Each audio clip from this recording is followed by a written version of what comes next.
l'exemple du FUS est un exemple intéressant parce qu'en 2008, le club du FUS était un club qui était sur le point de mourir, avec une équipe sur le point de descendre en 3e division, un vieux stade complètement dépassé, un public qui avait disparu et beaucoup de dettes financières. Et en 2008 arrive une nouvelle équipe dirigeante qui décide donc de reconstruire le club. Avec une stratégie basée sur 4 points importants. Le premier point, c'est la mise à niveau des infrastructures du club. Vous ne pouvez pas être un club digne de ce nom si vous n'avez pas d'infrastructure. Donc, les infrastructures, on a d'une part négocié avec la ville de Rabat pour qu'elle puisse nous déléguer la gestion d'un stade qui avait été construit à Rabat et qui était fermé depuis 15 ans, le stade Moulay Hassan. Et donc, on a signé un contrat avec la ville de Rabat pour pouvoir exploiter ce stade et le mettre à niveau.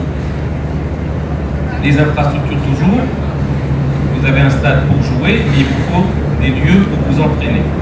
À l'époque, il n'y avait pas de site d'entraînement pour le club, donc on a lancé la construction d'un centre d'entraînement qui aujourd'hui est opérationnel. Donc si vous venez de Casablanca, à l'entrée de Rabat, juste après le stade Moulay Hassan, aujourd'hui vous avez le centre d'entraînement du FUS, qui est un centre où l'équipe professionnelle, les jeunes s'entraînent quotidiennement. Et c'est un centre qui a été financé à 100% par le club. Donc les infrastructures mises à niveau. Une fois que vous avez mis à niveau les infrastructures, il faut des hommes pour gérer le club et des femmes.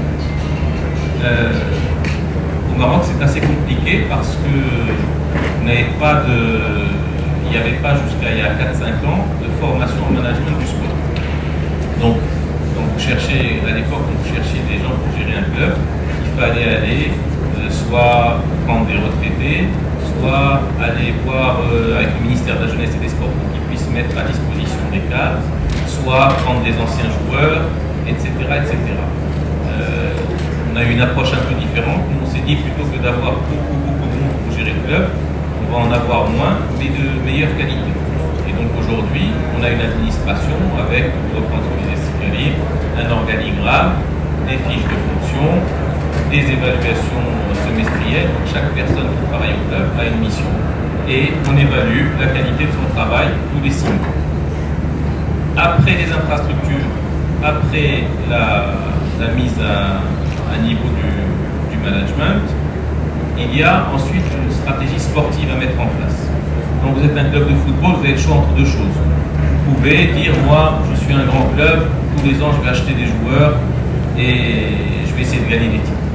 Ça, c'est l'option numéro 1. L'option numéro 2, c'est de dire, moi, je vais investir sur la formation.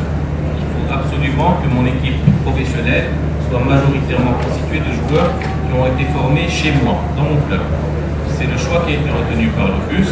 Et donc, on a investi, je vous disais, dans un centre d'entraînement, mais on a également recruté des formateurs professionnels de l'étranger et du Maroc. Et aujourd'hui, le FUS consacre à peu près 6 millions de dirhams par an à la formation. Pourquoi? Parce que pour nous, c'est le meilleur investissement possible, puisque en formant des jeunes joueurs, on va produire de bons footballeurs, de très bons footballeurs.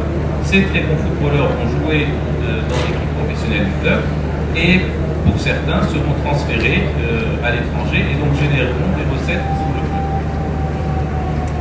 Donc, la formation aujourd'hui, c'est le cœur de notre stratégie et c'est sur cela que l'on insiste tous les jours. Et puis dernier point de la mise à niveau, les finances, parce que faire tout ça sans argent, c'est pas possible, et donc il faut aller chercher de l'argent. Alors chercher de l'argent, aujourd'hui quand vous êtes un club de football, vous avez deux façons. Vous avez le sponsoring, mais qui reste limité, parce qu'on a un marché au Maroc qui est ce qu'il est, donc on ne peut pas, c'est pas extensible à l'infini. Et puis vous pouvez également créer des activités qui vont vous générer des revenus. Alors, les activités qui vont vous générer des revenus, vous rappelez qu'on n'est pas en Europe pour les étudiants, notamment quand vous lisez, oui, merchandising, droit télé, etc. Ça, c'est valable en Europe quand vous avez des marchés matures, vous avez des circuits de distribution qui sont contrôlés, etc. Maroc, c'est beaucoup plus compliqué. Donc les activités qui vont générer des revenus, c'est quoi? C'est des écoles de football dans la ville. Aujourd'hui, on a 4 sites sur la ville de Rabat. On a à peu près 2000 familles qui viennent et qui pratiquent le football sur nos sites, moyennant le paiement d'une cotisation symbolique, mais ça génère des revenus pour le club. Générer des revenus, c'est également essayer de gagner des compétitions, parce que quand vous gagnez des compétitions, vous avez des primes de performance. Générer des revenus, c'est également transférer des joueurs à l'étranger. Donc l'idée, c'est que nous, si on pouvait tous les ans transférer un joueur à l'étranger, ça nous permettrait d'avoir un niveau de recettes suffisant pour faire vivre le club. Donc, quatre axes pour la mise à niveau: les infrastructures, le management, la stratégie sportive et enfin le développement de recettes financières.